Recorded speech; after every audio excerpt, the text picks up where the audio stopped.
Last Tuesday, I was diagnosed with ALS. It started in the spring of this year when I went to go pick up something heavy in the kitchen. I don't remember what it was, but I went to pick it up with my right arm, and my right arm just felt really weak. And then a few weeks later, I was on my way to LA to be with my sister, whose husband has terminal cancer. And I fell, and I lost my balance and fell in a rest area restroom. I ended up having a ride in an ambulance and got 8 stitches in the back of my head. The summer came and my right arm was continuing to get weaker, and I started to get short of breath every once in a while, and I would slur my words every once in a while, and I would also choke when I would be drinking my water.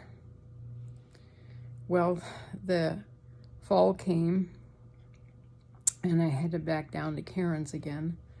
Her husband was getting closer to his homegoing, and I wanted to be there. And my right arm was still weak and getting weaker, and I could kind of sense it in my left arm too. Well, I'd been there a couple of weeks, and then the muscles in my right arm started to twitch, and I thought, this is really different, and something's got to be going on. So it was at night, I was in bed, and I Googled my symptoms, and it came up ALS. And immediately I had this fear just come over me.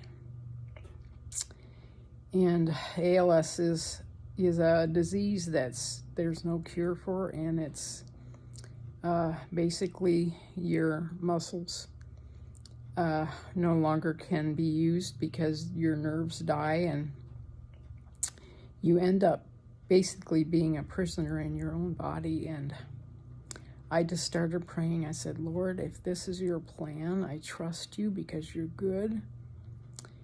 And I just poured my heart out to him, and within 5 minutes, I would say, he just filled me with his peace. And I told my husband Tim what I suspected, and we talked, and we agreed that I would stay as long as I could to help Karen and be an encouragement to her. Well, then fatigue hit me after a couple of weeks after the muscle twitches started, and I just couldn't be the help she needed anymore. So I said, I need to talk to you guys.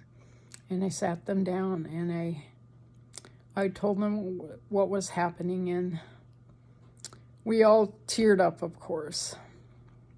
And we said, yes, I need to get home. So Tim drove down, and I rode back home in the car. And I immediately made an appointment to see a GP, and I got in. A long story short is I finally got into a neurologist on the 30th of last week, and by that time my left arm was definitely weaker, and my legs were having weakness, and my balance was really poor, and I was using a walker a lot. And he ran a bunch of strength tests and asked me a lot of questions, and he did 2 nerve tests, and he went out of the room. Annie had come with me, and he came back and he said, well, I need to tell you that it is ALS. And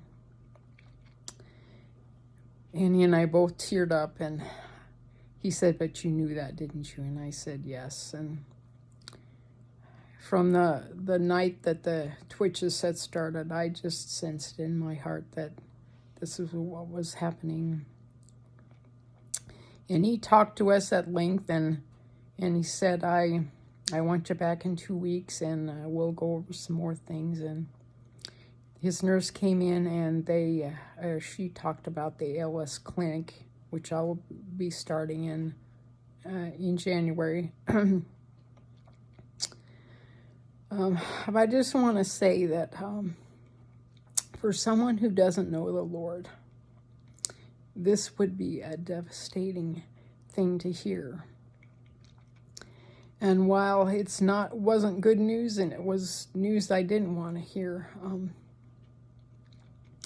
I trust the Lord and His sovereignty, and I have a living hope because I trusted Christ as my Savior. And because He lives, I will live too. And I just wanted to share that with you, that I'm so thankful for the peace He's given me. And the doctor said I probably have the bulbar effect, where your emotions are very sensitive, and so I do cry easily. And so I'll go see him in 2 weeks, and then I will check back in with you and let you know what's going on. But I know many people are praying for me and for Tim and for all the family. And we just appreciate it so much. We love you all, and thank you.